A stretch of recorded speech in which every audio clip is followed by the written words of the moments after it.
পীরজাদা রুহুল আমিনের হাত ধরে বাংলায় সূচনা জাতীয় উন্নয়ন পার্টির, কিন্তু একই নাম নিয়ে হুমায়ুন কবিরের জেইউপি।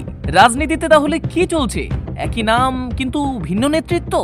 একদিকে পীরজাদা রুহুল আমিনের নেতৃত্বে বাংলা রাজনীতিতে নতুন করে আত্মপ্রকাশ জাতীয় উন্নয়ন পার্টির, অন্যদিকে সেই একই জেইউপি নামেই রাজনীতির ময়দানে সক্রিয় হুমায়ুন কবিরের সংগঠন। ফলে স্বাভাবিকভাবেই প্রশ্ন উঠছে, এই জেইউপি কি এক, নাকি আদতে দুই আলাদা রাজনৈতিক শিবির? নাম যদি এক হয় তবে নেতৃত্ব আলাদা কেন?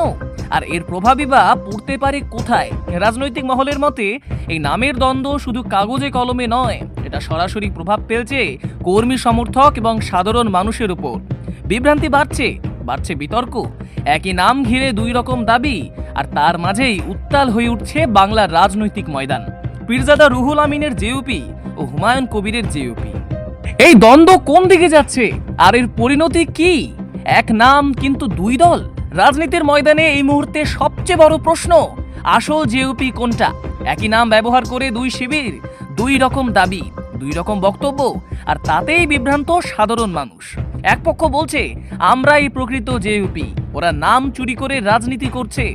অন্য পক্ষের পাল্টা জবাব, ইতিহাস আমাদের সংগঠন, আমাদের নাম নিয়ে ভাওতা দিচ্ছে ওরাই। তাহলে প্রশ্ন উঠছেই, যদি দুদলই নিজেদের আসল বলে দাবি করে তাহলে মিথ্যে বলছে কে? এই জেইউপি বিতর্ক আজ আর কাগজে কলমে সীমাবদ্ধ নয়। একটা নাম, কিন্তু সেই নামকে ঘিরেই আজ দুটো আলাদা দাবি, দুটো আলাদা শিবির, দুটো আলাদা রাজনীতি। জেইউপি নামটাই এখন প্রশ্নের মুখে। কার হাতেই নামের আসল অধিকার? কে বলছে সত্য, আর কে রাজনীতির সুবিধার জন্য ইতিহাসকে নিজের মতো করে সাজাচ্ছে? একই নাম নিয়ে যখন দুই দল রাস্তায় নামে, তখন শুধু বিভ্রান্তি তৈরি হয় না, ভেঙে যায় মানুষের বিশ্বাস। আজ সাধারণ মানুষ জিজ্ঞেস করছে, যে নামের উপর ভরসা ছিল সেই নামই যদি দ্বিধায় ফেলে দেয় তাহলে বিশ্বাস রাখবো কোথায়? এক পক্ষ বলছে আমরাই আসল, বাকিরা ভুয়া। অন্য পক্ষের পাল্টা দাবি, নাম নয়, ইতিহাসটাই আমাদের। এই জেইউপি বিতর্ক এখন আর কাগজের শিরোনাম নয়, এটা ছড়িয়ে পড়েছে মানুষের মনে। আর সেখানেই রাজনীতির সবচেয়ে বড় ক্ষতি। বিশ্লেষকদের মতে এটা শুধু নামের লড়াই নয়, এটা নেতৃত্বের লড়াই, এটা ভবিষ্যৎ দখলের লড়াই। এক নাম দুই দল, এই দ্বন্দ্ব যত বাড়ছে রাজনৈতিক ময়দান ততই অস্থির হয়ে উঠছে। জেইউপি বিতর্কে আজ রাজনীতি শুধু উত্তাল নয়, প্রশ্নের মুখে পড়ছে বিশ্বাসও। পুরো ঘটনার আসল ছবি দেখতে চোখ রাখুন আমাদের এই প্রতিবেদনে। ডেস্ক রিপোর্ট, কলকাতা সংবাদ।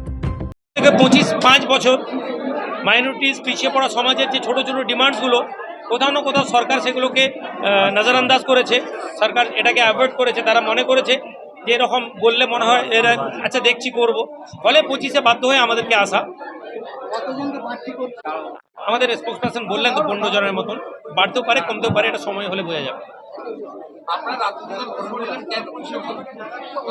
একটি রাজনৈতিক দল এই জন্যই গঠন করা হবে কারণ সেখানে মানুষের একটা শ্রেণীর যখন আওয়াজ সরকার পর্যন্ত পৌঁছায় না, এবং সরকারের মধ্যে মানুষের কথা বলার জন্য যে প্রয়োজন থাকে, বিধানসভায় গিয়ে পিছিয়ে পড়া লোকেদের জন্য যে কথা বলার লোক থাকে, সেটা আজকের দিনে সরকারে গিয়ে যদি আমরা দেখি সেখানে কথা বলার লোক কম। ফলে বাধ্য হয়ে আমাদেরকে ওই পিছিয়ে পড়া সমাজের জন্য আওয়াজ তোলার জন্যই পার্টি লঞ্চ করা। কাউকেই মানুষ কখনো ভোট দেয় না, কিন্তু ভোট যখন মানুষ দেখবে যে মানুষ আমরা কাজ করছি বা করিনি, এবং আমাদের ইতিহাসের অতীতের ট্র্যাক রেকর্ড দেখলে দেখবেন যে একটা বৃহৎ সংখ্যক ভোট আমাদের সাথে এমনি আছে। আমরা কখনো কখনো সেই ভোটকে আমরা সুইচ করেছি কোনো বিশেষ রাজনৈতিক দলে, এবং মানুষ তা পেয়েছে। এটা একটা ভালো সময়, যে কারণে আমরা আমাদের দেখেছি যে 2024-এ আমরা রেজিস্টার করেছিলাম, বাট পারফেক্ট সময় বলে একটা থাকে। যারা পার্টি ম্যানেজমেন্ট করেন তারা এই টাইমটাকে মনে করেছেন একটা ভালো সময়, তারা প্রেস রিলিজে বলে দিয়েছে। আপনি সাংবাদিকতা করছেন, এটা ভুল প্রশ্ন। আমি প্রথমেই ইউনাইটেড সেকুলার ফ্রন্টের ব্যাপারে ডিসক্রাইব করলাম। আপনারা যদি মনে করেন আলাদা করে ইন্টারভিউ নিয়ে আবার একই প্রশ্ন করবেন তাহলে সময়, ওটা ফ্রন্ট ছিল, পার্টি ছিল না। পার্টি আমরা এখন লঞ্চ করলাম, ওটা একটা মঞ্চ ছিল। ধরুন সিপিএম, তৃণমূল, সিপিএম, বাম, অন্যান্য দলেরা মিলে যেটা করছে। বাম তো কোনো একটা পার্টি না, বাম একটা অ্যালায়েন্স।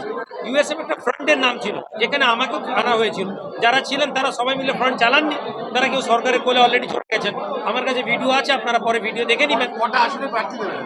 অন্যটার মতন আমাদের চিন্তা ভাবনা আছে, সেটা সময় হলে বলবো, এখন পার্টি দিতে এটা তো আরেকটা পার্টি না না মানে ওটা ঘুরিয়ে ফেলবে না তো? না না মানুষ গুলাতে পারে, কিন্তু জেইউপি নামে কোনো রেজিস্টার্ড ইলেকশন কমিশনের পার্টি নেই এখন পর্যন্ত। আমরা একমাত্র 2024-এর রেজিস্টার্ড।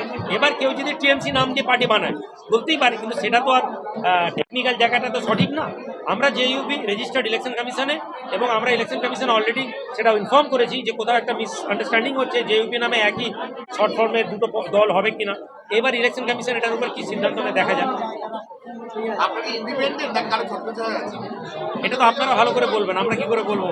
আমরা যদি না বলে দিই তাহলে কি আপনি প্রশ্ন করতেন? যদি হয় আমাদের কর্মসূচি কর্মকাণ্ড আগামীতে প্রমাণ করবে কারো ছত্রছায়া না ছত্রছায়া নেই।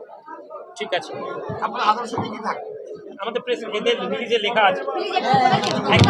আমাদের আমাদের নন কমিউনাল ক্ষমতার বিরুদ্ধে লড়াই, পিছিয়ে পড়া মানুষের বিরুদ্ধে লড়াই, এবং সর্বোপরি আমরা বাংলার যে ঐতিহ্য, বাঙালিদের যে সংস্কৃতি, বাঙালিদের যে কৃষ্টি, বাঙালিদের যে কালচার, এটাকে তুলে ধরাই আমাদের মূল লক্ষ্য, যেটা যে মাধ্যম থেকে আমরা আগামীতে মানুষের কাছে পৌঁছাবো।